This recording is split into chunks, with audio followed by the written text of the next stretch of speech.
Con todas estas referencias puestas sobre la mesa y recibimos ya, nos está esperando Javier Echeverry, responsable en Active Trades Spain. Javier, muy buenas. Muy buenas, Eva, ¿qué tal? ¿Cómo estás? Y con todo esto, Jueves Santo, última jornada de negociación de las principales plazas del mundo, ¿cómo ves el momento? Bueno, pues estamos un poquito en impasse, ¿no? Hemos tenido un inicio de semana un poco loco con estas que nos ha traído directamente ese acuerdo que hizo durante el fin de semana la OPEP Plus y Rusia y ha habido además distintas cosas que han movido un poco la semana, ¿no? Estamos llegando ya a esa última jornada de negociación en la mayor parte de los índices y, como muy bien has dicho, pues las bolsas empiezan a pararse un poquito. Vemos un poco el comportamiento general de la mayor parte de los índices, ya no es de esa subida tan desaforada, esos 0,62 el IBEX, 0,37 el DAX.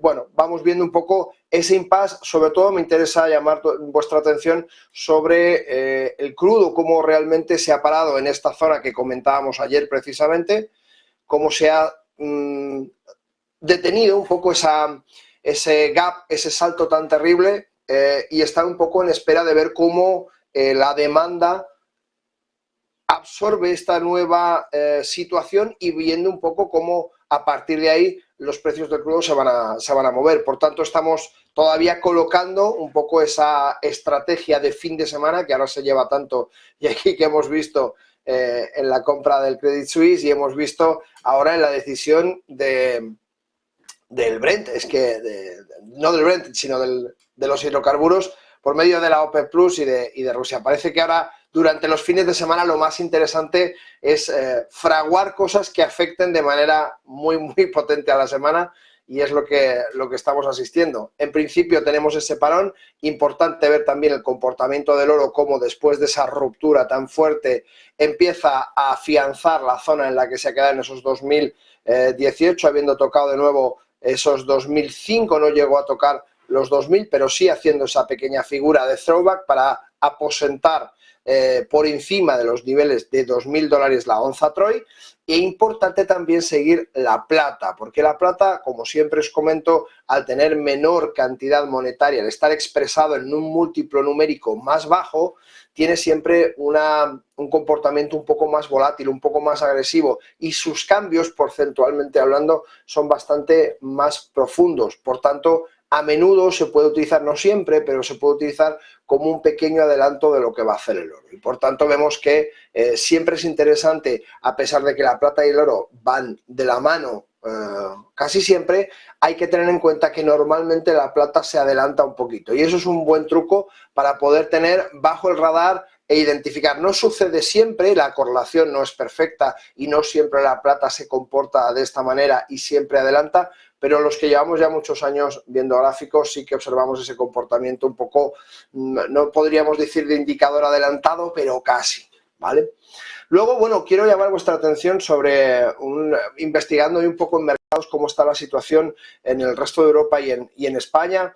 He caído un poco con este gráfico sobre la inflación de los alimentos en España en los últimos años. Estamos hablando, pues fíjate, desde 2003 hasta el momento actual, vemos, de hecho hasta febrero de 2023, puesto que estos datos no salen tan fácilmente, y fijaos cómo hemos pasado en 2021 de este valor de 1,64 a 2022, a febrero de 2022 exactamente, el mismo periodo, 5,49, es decir, hemos aumentado prácticamente 3 veces, un 300% durante el año 21. Esto quiere decirse que la inflación no ha crecido de repente, de la nada, como escuchamos durante el principio del 2021 a la señora Lagarde, que no entendía muy bien de dónde venía. Pues oiga, si no lo entiende usted muy bien, mire usted el año 2021 y verá. Este es un pequeño ejemplo simplemente en los precios de la comida y de una parte muy pequeñita de Europa que es España,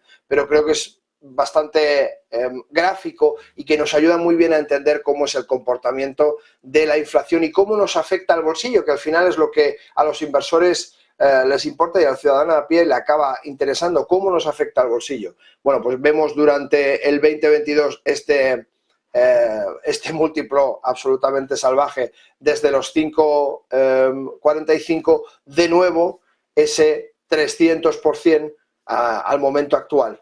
Por tanto, tenemos tanto en el año 2021 como en el año 2022 un 300% de incremento sobre los precios de la comida en España. Esto nos da a entender que tenemos que ser muy cautos con la euforia que estamos experimentando dentro de los mercados financieros y que podemos ver claramente si nos vamos a la parte de índices, como ayer lo comentábamos, el CAC lo teníamos prácticamente en máximos históricos, se había quedado un punto de máximos históricos. La economía de Francia no es exactamente la misma que la española, pero evidentemente está muy relacionada al estar dentro de Europa. Toda esa inflación, evidentemente, en cada uno de los países de la Unión Europea con respecto a los alimentos varía, pero evidentemente nos sirve como una pequeña guía. Por tanto, si vemos que hay un 300% de la inflación sobre productos alimenticios, sobre todo sobre las materias primas, y vemos que además tenemos los principales índices próximos a máximos, lo único que nos cabe pensar es que hay una descorrelación muy importante y que esto en algún momento va a tener que corregirse. Este momento de euforia del mes de abril y que todo el mundo pronostica como además uno de los meses más proclives a tener alzas en los mercados y que estamos viendo que así es porque estamos viendo máximos históricos o proximidad a esos máximos históricos en muchos de los índices, tenemos que cogerlo con pinzas, estar muy vigilantes, ser muy prudentes y sobre todo, como siempre os digo, estamos en el siglo XXI, podemos ganar dinero tanto si los índices suben como si bajan, tanto si las acciones suben como si bajan, tanto si las materias primas suben o bajan. Por tanto, utilicemos todas las herramientas que tenemos en el siglo XXI a un clic de nuestro dedo para poder entender un poco de qué manera queremos construir la cartera para el año 2023 y 2024 que se está, digamos, decidiendo probablemente en este mes de impasse, donde vamos a ver un poco cuáles son los resultados de muchos de los datos que van a influir durante el resto del año. Me ha encantado el análisis que acabas de ofrecernos, sobre todo esos múltiplos, esos 300 que van subiendo, esos precios que pagamos en el supermercado. Decías, cuidado con la euforia de los mercados y en ese contexto, ya que estamos bajo esa cobertura de esa inflación persistente, pegajosa, ya todo lo que se le va poniendo sobre adjetivo, ¿cuál dirías a la hora de decir, con un clic ya podemos buscar opciones de ganar en cualquier movimiento del mercado, opciones en medio de esa cobertura contra la inflación? Bueno, como os digo siempre, tenemos que tener en cuenta de qué manera queremos construir una cartera. Para mí hay tres cosas que son fundamentales. La primera es la diversificación geográfica, la segunda es la diversificación sectorial y la tercera es el stock picking. Es decir, primero, en este año no podemos, ya lo hemos comentado muchas veces en este año, pero no podemos comprar y mantener los blue chips, las acciones más importantes que han ido muy bien durante un periodo de tiempo muy largo. Estamos en un año muy convulso donde hay grandes movimientos geopolíticos, socioeconómicos, donde estamos viendo cómo la inflación tiene estos repuntes tan importantes. Vemos la subyacente en España muy fuerte. Estamos viendo cómo en Estados Unidos está bajando, pero de repente tenemos este miedo terrible sistémico al trabajo que están llevando a cabo los bancos. Por tanto, toda esa volatilidad nos tiene que llevar a la siguiente reflexión. Mi cartera no puede ser estática este año. Si yo quiero hacer una cartera estática, tengo que tener una cartera de cobertura. ¿Cuál es lo que estamos viendo que está funcionando muy bien en este momento y que probablemente ya vamos un poco tarde? Las tecnológicas durante toda la primera parte del año han funcionado muy bien y probablemente vamos un poco tarde. Si vemos que hay empresas donde no estamos o sectores donde no estamos que están siendo vapuleados o que una crisis en este momento les podría afectar de manera muy potente, como es el sector turístico, como es todo aquello que son bienes de consumo, el lujo, que está funcionando también. Tenemos distintos ETFs, por ejemplo, a través de los cuales podemos observar cómo funciona. En este caso, fijaos, os voy a mostrar el índice del lujo que se llama, que es este índice, aquí lo tenemos, Consumer Discretionary Select Sector SPDR Fund. Este ETF nos muestra básicamente el consumo de lujo que podemos ver. Y si nos fijamos, durante el mes de marzo hemos tenido este alza, tan claro, lo voy a hacer un poquito más grande para que lo podáis ver bien. Ahí está. tenemos esta alza tan importante que hace que se salga de su canal bajista del mismo modo que lo hizo de manera anterior y que testé esa ruptura, y estamos viendo cómo empieza a contraerse. Esto significa que tenemos bastantes probabilidades de que el consumo superficial, es decir, el consumo en las casas, en los hogares, en las familias, empiece a bajar bastante. Con este tipo de indicadores lo que conseguimos no es necesariamente invertir en este ETF, bien en corto o bien en largo, sino tener referencias de cómo manejar nuestras carteras.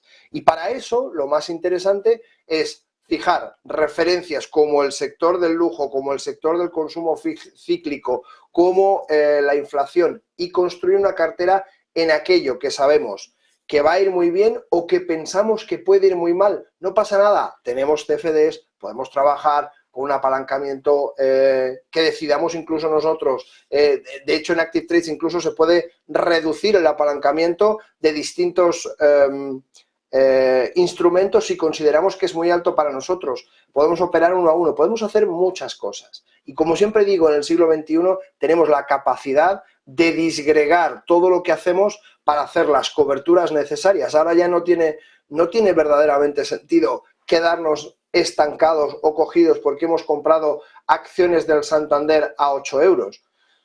Yo entiendo que esto sucede en una gran parte de la población en España por un poco el hábito de inversión que tenemos, pero lo cierto es que tenemos muchísimos mecanismos en el siglo XXI, mucha formación, mucha ayuda por parte de Negocios Televisión, que hacéis una labor terrible informando y explicando cuáles son los procesos financieros que afectan a la economía y que por tanto afectan a los bolsillos de todo el mundo.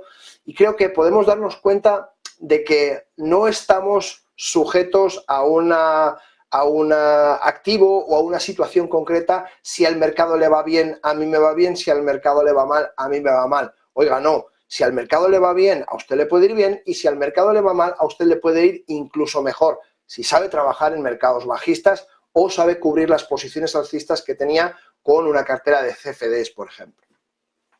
Pues muchísimas gracias, vamos a tener que dejarlo aquí, como siempre. Javier Echeverry, ha sido un verdadero placer. Mañana creo que toca descansar. No sé, Javier Echeverry, responsable en Active Trades Spain. Feliz jornada, feliz negocio. Mañana, Viernes Santo, descansar. Igualmente, muchísimas gracias. Un abrazo a todos.